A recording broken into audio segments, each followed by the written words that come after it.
Praise the Lord. ஆண்டவரும் அருமை இரட்சகருமாகிய இயேசு கிறிஸ்துவின் நாமத்தில் நான் உங்களை வாழ்த்துகிறேன். மறுபடியுமாக கர்த்தருடைய பரிசுத்தமுள்ள சன்னிதானத்திலிருந்து கர்த்தருடைய பரிசுத்தமான வார்த்தைகள் மூலமாய் உங்களை சந்திப்பது மிகுந்த மகிழ்ச்சி.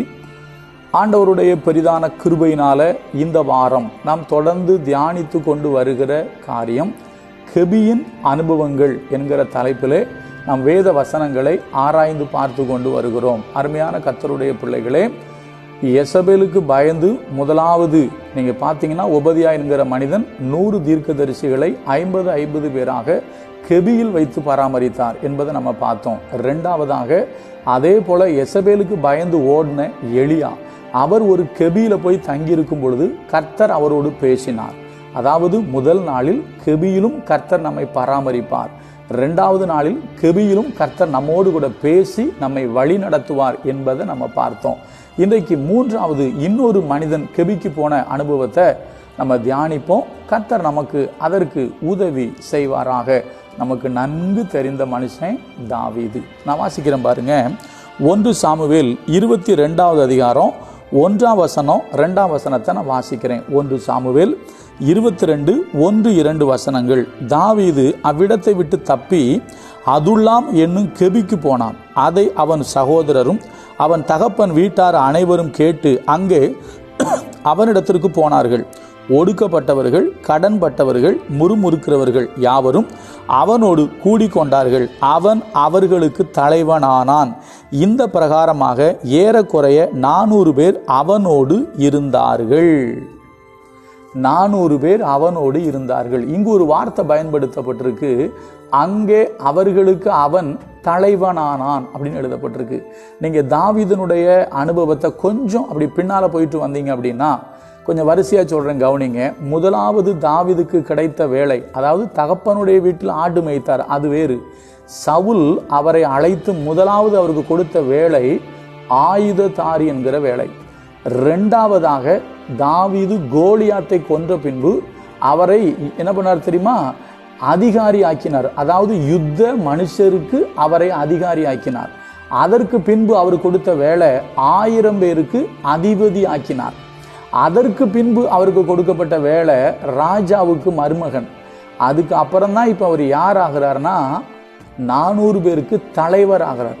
எப்பவுமே உயர்வு என்பது, தலைமை என்பது உடனே வராது. அதே போல அதற்கு அப்புறம் அவர் சமஸ்த இஸ்ரவேலுக்கும் எப்போ ராஜாவா அபிஷேகம் பண்ணப்படுவார். அதாவது மறுபடியும் அப்படின்னு கேட்டீங்கன்னா, சவுலுடைய நாட்கள் நிறைவேறின பின்புதான் மறுபடியும் ஜனங்கள் வந்து, நீர் எங்கள் எலும்பின் எலும்பும் எங்கள் மாம்சத்தில் மாம்சமும் ஆனவர், சவுல் உயிரோடு இருக்கும் போதே நீர் கர்த்தருடைய யுத்தத்தை நடத்தினவர் ஆமே என்று சொல்லி தாவீதை ராஜாவா அபிஷேகம் பண்ணுவாங்க. அப்ப நல்லா கவனிங்க, நான் மறுபடியும் உங்களுக்கு ஞாபகப்படுத்துறேன். தாவீது கிடைச்ச முதல் வேலை ஆயுதங்களை சுமக்கிற ஆயுததாரி வேலை.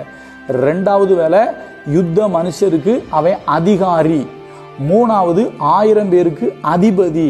நாலாவது தாவீது யாருன்னா ராஜாவுக்கு மருமகன். அஞ்சாவது 400 பேருக்கு தலைவன்.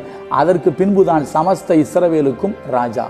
அப்போ கர்த்தர் தாவீதுடைய வாழ்வை படிப்படியாக உயர்த்தினார்.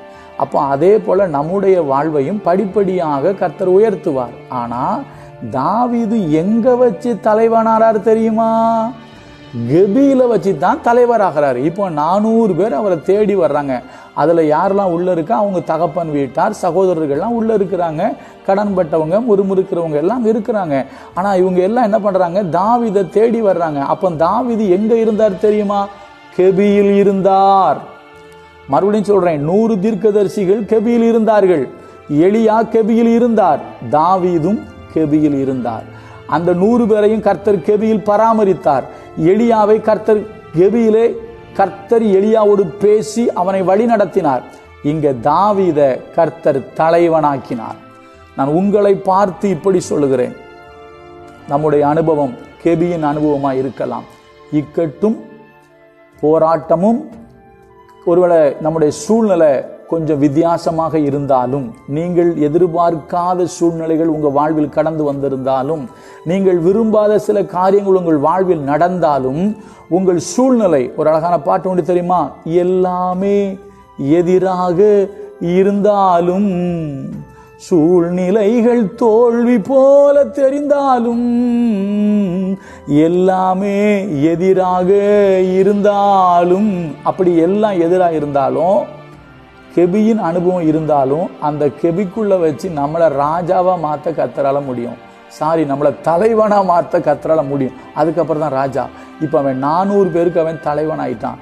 எந்த குடும்பம் தாவீதை முதல்ல ஏற்றுக்கொள்ளலையோ, எந்த சகோதரர்கள் தாவீதை முதல்ல உன்னுடைய இருதயத்தின் அகங்காரத்தை நான் அறிவேன் என்று சொன்னாங்களோ, அந்த சகோதரர்கள் தாவீதை இப்போ தேடி வந்து அவனை தலைவனாக ஏற்றுக்கொண்டார்கள்.